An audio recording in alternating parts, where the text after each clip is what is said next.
Oh, I see you already got a hair in this mug. Nicely done. Hello and welcome to my channel, Haylee Marie Vintage. Today I am working on a very exciting project. So I'll show you the pattern first because it's the most important, but this is Simplicity 3165. It is, I believe, from 1950. It is a Junior and Mrs. one-piece jacket and detachable overskirt. The dart-fitted bodice, which may be worn with shoulder straps, folds down at the upper edge, forming a petal on each side of the center front seam. The skirt, cut in 4 gores, falls in a wide flare. A waistband ending in tie ends in the front tops the overskirt, which open in the front. And then the last sentence is about the jacket, which I won't be doing. For any of you who are new here, boleros aren't my thing really. I mean, I guess if I have the spare fabric, I'll maybe make it, but I'm not that excited about it, and they're kind of a lot of work for something I know I won't really wear. But I'm really excited. I love the petalness of this dress, and I'm really excited about the overskirt. So let's real quick jump into fabric. So for the main body of this gown, wow, this really is slick. I have this really beautiful pink, it's like a dusty pink mauve jacquard that is a rayon, and I'm excited. It's interesting because they clearly made the jacquard and then printed on it because it's white on the back. And then for the overskirt, I went wedding dress shopping recently with a friend,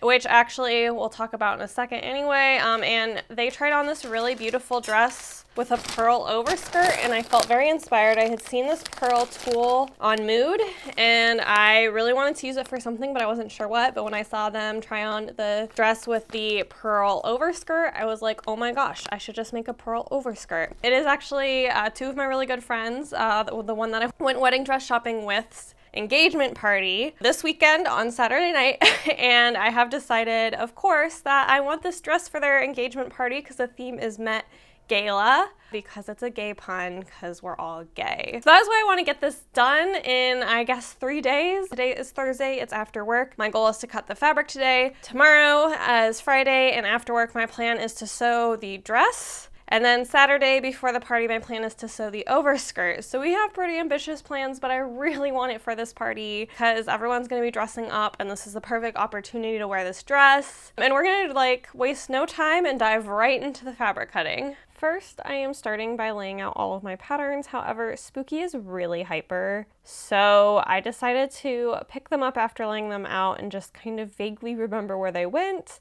since she was being a naughty cat and I could tell she was gonna rip up my patterns. I also finally caught her doing what drives me nuts. I lay out my fabric, I get it all smooth, and she lays in the middle and lays in it until it's all wrinkled. So that is what she is doing here, and it drives me nuts. But I finally captured it on film, so I feel vindicated in the fact that she does indeed do this, and it drives me nuts. But yeah, she is way too hyper for me to be cutting fabric, but I proceeded on anyway. And then first I started by cutting the big skirt pieces because those were going to be the hardest to place. Everything else I felt I could place around pretty easily. So I started with those, and then I moved on to the bodice and the smaller pieces. Also, I wanted to put the zip in the back, so I did cut the back pattern with the seam allowance that will allow me to put the zipper down the back instead of down the side.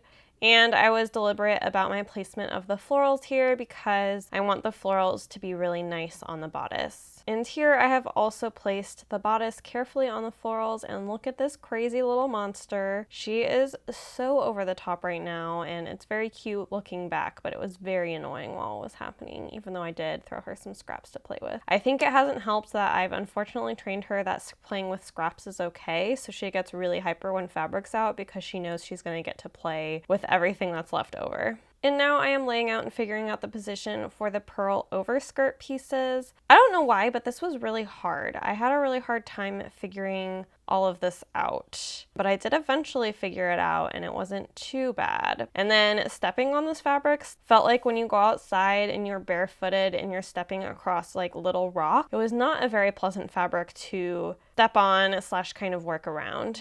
In retrospect, I should have used the pattern weights I have to cut this tulle, but overall the hem ended up pretty smooth. It was just the sides I had a lot of problems with, which isn't too bad considering the fact that I knew I needed to cut down the sides later anyway. But it was a bit of a journey to cut this because also I obviously had to kind of go around any pearls since I can't just cut over them. But I did eventually get them all cut, and then the next struggle was figuring out how to mark them, and I ended up just using a pen and drawing on my finger and hoping enough of the mark transferred for me to see it later. This, much to my surprise, actually worked. I was able to see these later, no problem. Alrighty folks, it is the next day. It is after work.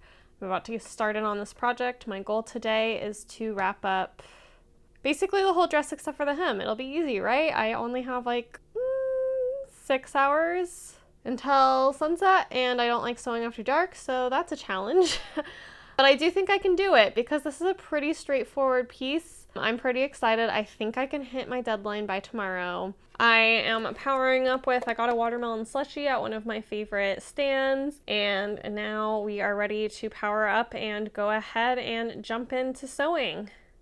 As always, I am starting first with the darts. First, I am marking the darts. Today I decided to use this tool, which is like a little pinwheel that picks up chalk, just because I felt like it would help the kind of looser rayon crepey type fabric not move around as much. And that definitely worked for that. And then I thought these darts are really interesting because there's kind of 2 up near where that like tulip shaped bust is. And it also had, I think they're maybe called French darts up the front, which are like the V darts that take the fabric from the inside as opposed to the outside like normal darts. This was just a really interesting marking. And then after I marked it, I went ahead and pinned it.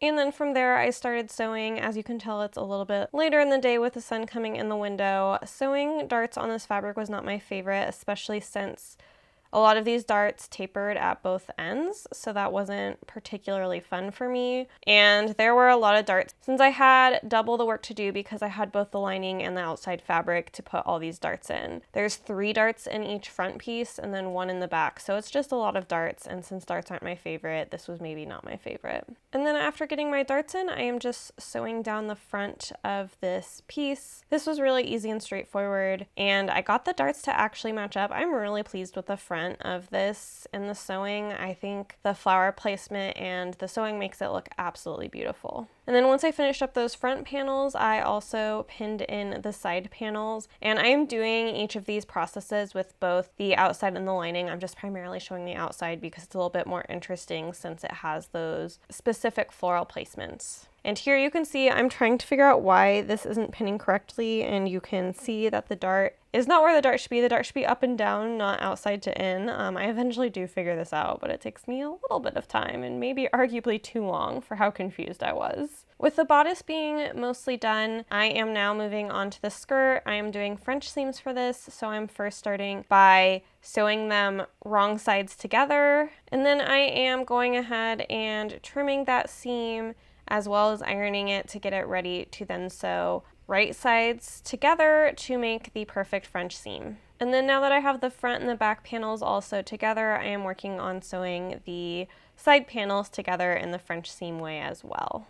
I just absolutely love French seams, and if you are too afraid to try them, I would really encourage you to go for it because this really opened a new door of project possibilities for me. And then here we are pinning the outside of the bodice to the skirt. My reasoning for doing this is I wanted the lining to tuck the skirt nicely into it, and I felt like I needed to get the whole thing assembled before doing that. I am not lining the skirt, I am only lining the bodice. So that is my reasoning for this. I think this worked out fine. It was definitely not according to pattern instructions. And then here I am sewing around the bodice. This is always kind of particular because on a piece like this, you're trying to get both sides smooth with absolutely no little gathers or pleats in it. And then after I finish up that, I start preparing the straps since I'll need to pin those in between the lining layers. Here I am just sewing them. And then here I'm actually top stitching the seam on the bodice to make sure my seam allowance is pointing up so it'll tuck nicely into the lining. I had a close enough thread match that I felt comfortable taking this extra step. It has hit the point where there's the sun goes behind the trees for a little before popping out again, so I am losing sunlight fairly quickly here. So here I am just going ahead and I am pinning the lining to the bodice, and I'm getting that ready to sew. And now the sun is back out and casting some really harsh shadows, but here I am just stitching over where the lining and the bodice meet and following all of the curves. The tulip curves were particularly interesting here. And then here I am clipping my curves to make sure I am ready to turn this inside out, because I know these curves are going to be rather challenging to iron, so it'll be easier if they're very thoroughly clipped. And then here I am actually turning the item. This took a lot of work and was really hard, but it all worked okay because I knew the tulip would be kind of drooping over, so I knew I had some leeway in how exactly I ironed this down. Good morning. It is a little bit before 9. I actually was able to get up and get a start to the day. I woke up naturally at 6, which is gross. Spooky, are you gonna say hi?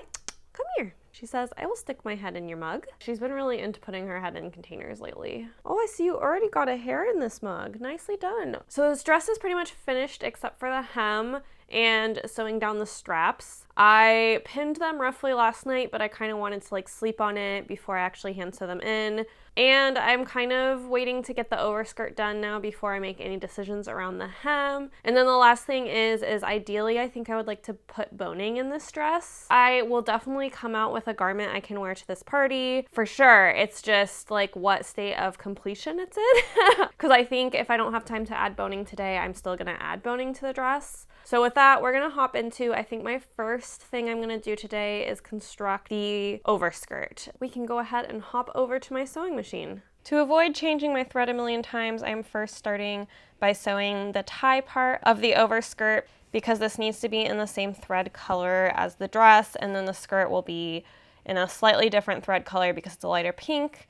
And so I just decided to go ahead and do this step so I didn't have to change out the thread in the middle of doing the tulle skirt. And then as always, once I had it done, I am working on turning it inside out, and I am always challenged at this. I know there's a million methods that are better than what I'm doing, but I can't help myself, and I always choose the worst method there is. So there's that. I'm going to complain about it every time, and I guess I'm going to keep doing it since I clearly haven't adapted anything yet. So I had read somewhere that it's easier to sew tulle with a paper backing because your machine won't eat it. So I had this paper that came with the tulle. The tulle was actually folded in paper. So I decided to just use that to sew the tulle on. So I am putting that down and then I'm putting the tulle on top of it. I didn't want it sandwiched between the tulle because then I was worried I wouldn't be able to see where the bottom line of stitching was hitting on the tulle and I might like error. So this was kind of my method. I don't know, the tearaway at the end didn't work that great. Because I wasn't really sure that I enjoyed that experience with the paper, I sewed the next round of tulle without paper, and I think it worked significantly better. I don't think this needed the tulle, so I guess there's that. Just definitely an interesting learning curve. Whenever I come across a purl that's going to get in the way of the seam, I just am twisting it up and then cutting off as little fabric as possible. It does leave a little hole in the fabric, but I can't sew over a purl and the beads don't come off very easily, so I didn't really know what else to do. If you guys have any suggestions, let me know. It would have been different if the pearls were sewn on, but I don't know if you can see those little metal shiny things,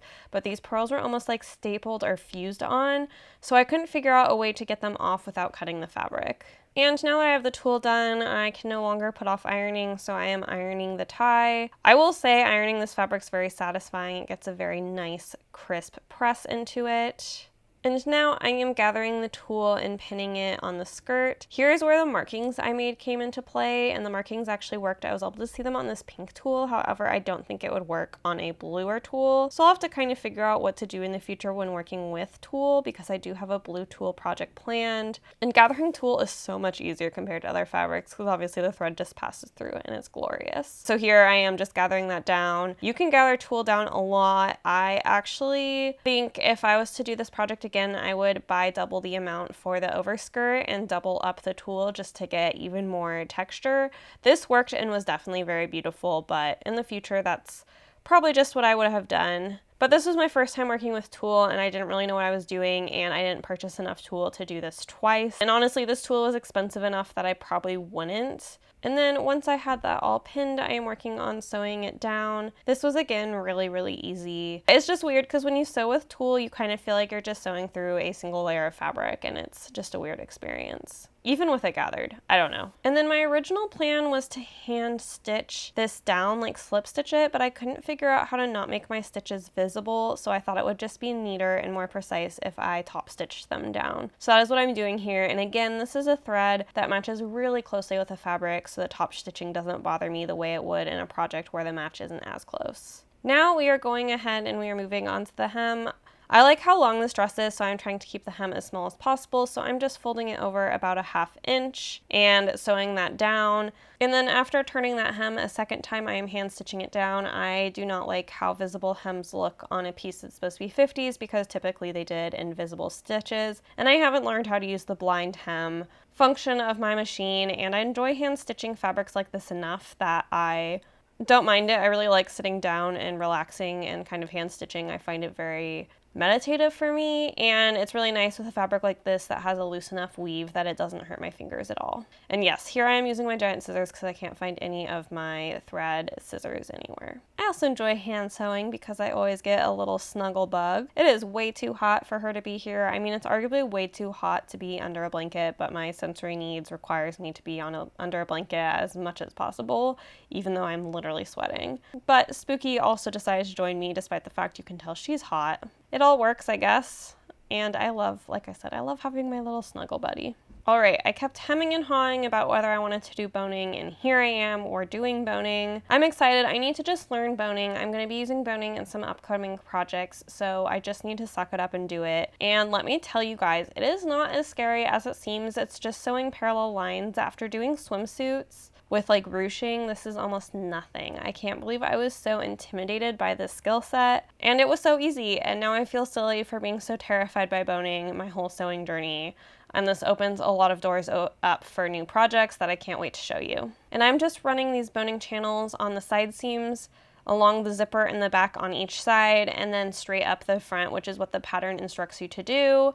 I did get a couple of these a little crooked, which I definitely can tell in the final product, but that's only because I made it. Somebody else would not be able to tell. And I have done the measuring, and I have one bone that will be pre-made because I have that pre-made boning that I bought a while ago. The rest I need to cut to the size I need it. And this is pretty easy because I have these really intense bolt cutters. I don't remember why I own these, but I do, and they work great for spiral steel boning. So I am just using that. And then I did have a really hard time getting the caps on, and I never really got them on that securely. So I need to do a YouTube video of how to actually do that because these were not it.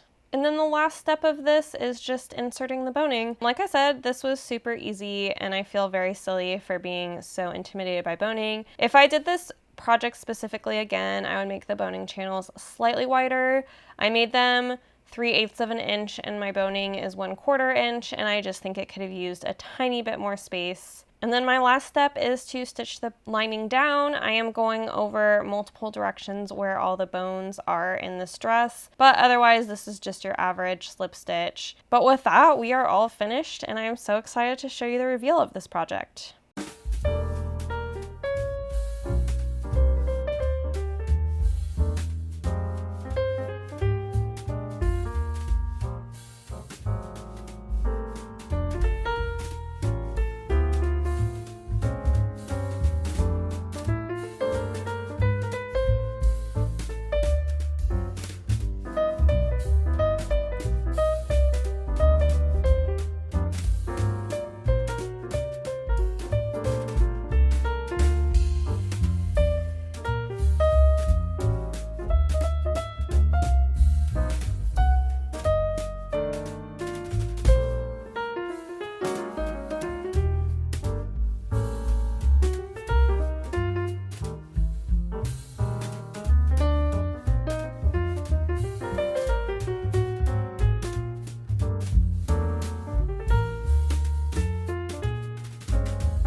we have wrapped this project up. Admittedly, I'm having a kind of cranky morning because Spooky broke my other filming camera. This camera that I'm on right now is what I use to film when I sit down, but she broke my camera that I use when I filmed so I'm glad I've completed this project while I wait to get a new camera. I mean, I'm not gonna lie, this one was on its last legs anyway, but I took it out. It's fine, not cranky at all. But yes, we're gonna try to leave that cranky behind, and instead we're gonna talk about this project, which I am very excited about. So first, before I break down anything else, let's talk about how much this project cost. All right, let's break down how much this cost. First up is the fabric, which was $113.97. I actually feel like this is really reasonable considering how high quality the fabrics I used are, and the fact that I had 2 that I think I was using over 4 yards of. So I felt like this was really reasonable and I was happy with this purchase. And then next up was the pattern. The pattern was only $20. I actually can't believe how cheap this pattern is. I feel like it's a fairly unique pattern and a lot of times those go for a lot more. But I, of course, am happy to have only paid $20 for it.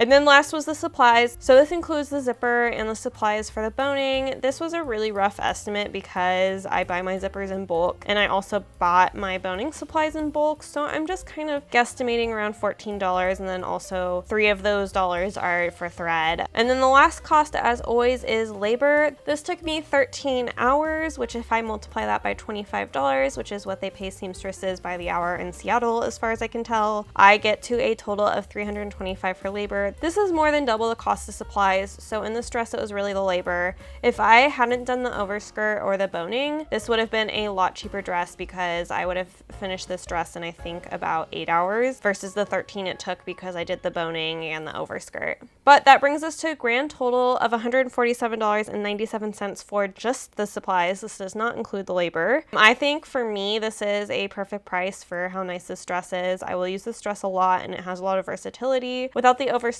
it feels casual enough that I would feel comfortable wearing it to work. And then with the overskirt, it becomes a very, very formal dress that I can wear to lots of formal occasions that I don't go to. And then the grand total with my labor is $472.97. I think if you were considering purchasing a dress like this from a retailer, this is a totally reasonable cost considering the fact that these are all very nice fabrics and it's nicely constructed with boning. It's very hard to find dresses that are boned anymore because it is an additional structure cost that most companies aren't willing to invest in, and it takes a significant amount of labor. So I feel like all of this is kind of reasonable. I will say I would never spend $500 on a dress, but however, having spent $147 on this dress, I am more than happy for that. I think that is a steal for a dress like this. So that is this project breakdown, and I do want to say I don't do this project breakdown to say like, look how much money I spend on crafts, aren't I so cool? I am just breaking it down because I think honesty and transparency is not something that crafters give each other that often on how much they're actually paying and spending on projects. And then I always want to include how much labor costs because labor is expensive and it's a factor we forget about in clothing because we can buy clothing so cheap. But all that to still say, if you wanted to buy me a coffee over on my Ko-fi, I would always appreciate that. I spend obviously a lot of time and money and labor on this channel, as you can see in these breakdowns, and I would always appreciate that extra support. But with that, let's go ahead and jump back into the wrap-up. All right, now that we've talked about what this project costs, let's talk about the project itself. So I will say I still am working on strap placement on this. I'm having a really hard time getting it to lay the way I want and fit my shoulders the way I want. I don't know what that's about, but it is what it is. And so I'm still working on that. Right now, one of the straps falls off my shoulder all the time. Honestly, because it's boned, it might be okay strapless. This was my first experience with boning. I actually feel like boning isn't as hard. I've been weirdly intimidated by boning for years. It was kind of an impulse to do it in this project. It was optional in this project, and I was like, you know what? I can do this. I've been working up on my skills, and boning isn't that hard, it turns out. It's literally just sewing parallel lines. I did unfortunately get the middle one a little bit crooked, which I can tell when I wear it, but obviously no one else can. One thing that I'm already a little bit bummed about this fabric is it's kind of prone to wear and friction and I don't know that I would recommend this fabric after working with it, just because like from one wear to that party last night, it already looks like fuzzy in certain places, but it is really beautiful and I will be wearing this dress lots. This is a great dress to wear to weddings or whatever. Like the wear on the fabric I'm not particularly happy with, but I love the flow and the feeling of this fabric. I really like wearing this dress. This dress makes me feel really flirty and girly, and I don't need to wear it with any bras or anything like that because of the fact it has the boning in it. And I absolutely adore this overskirt. I probably won't wear it just with this dress because it is a really transformative piece with other pieces. I think overskirts are such a cool idea of how to transform a piece. I love this dress with the overskirt, but I also love it without the overskirt. And I really like this fabric. I did punch a hole in it towards the front with my heel somehow. I think it caught like one of the pearls or something and ripped it out. Not great, but it's okay. I really like this netting. I will link this down below. It's from Mood. They have it in a ton of colors, and I do not think this will be the last overskirt that I make because I think it turned out so pretty. Boning really helps the fit, really helps smooth things out here where I sometimes get more of those like puckers. You guys know I'm a sucker for this dart that's kind of that V that comes out of like the middle. I think that type of dart is beautiful. It was super fun to wear it to the party. It's a smidge tighter maybe than what I would want to wear if I was gonna eat like a big meal, but it fit, it was comfortable. I wasn't like managing it all the time. Like I said, I'm gonna try to wear these garments in like their functions before I review the project, and this one serves its function. I don't know that I would want to wear it for a long day at the office, but that's like not really what this dress was designed for. Like this was definitely a special occasion dress. I think I could wear it to the office, but it would be a smidge too formal. I mean, I'm always overdressed, so too formal is maybe not real for me. But yeah, this was a great project. I feel like I learned a lot. Spoiler alert, I'm working on a pretty intensely boned project. I think it's gonna be 2 projects from now, and this was a really good dry run because this was a bodice type that I've built before. And so adding boning to it was much like accessible than my dream project that I'm working on that's gonna have a more intensely boned bodice, because that one's gonna involve cups and stuff too. So I just have a lot to figure out there. So it's good to have this practice on a pattern that I'm already really comfortable with, so that way I hopefully don't butcher this next project that's upcoming. And then with that project, I also am going to be using tulle, so it was good to get kind of a first round go with tulle. I think actually when I make that project, I'm going to use the skirt pieces from this project to do it because I think they worked out really, really well. But that basically concludes this. I really, really hope you enjoyed watching this. I super enjoyed making it, and definitely stay tuned for that other project I'm talking about. Subscribe and stick around. I would love to have you. And as always, you can always help out my videos by liking and commenting down below. And I will see you next time. Bye!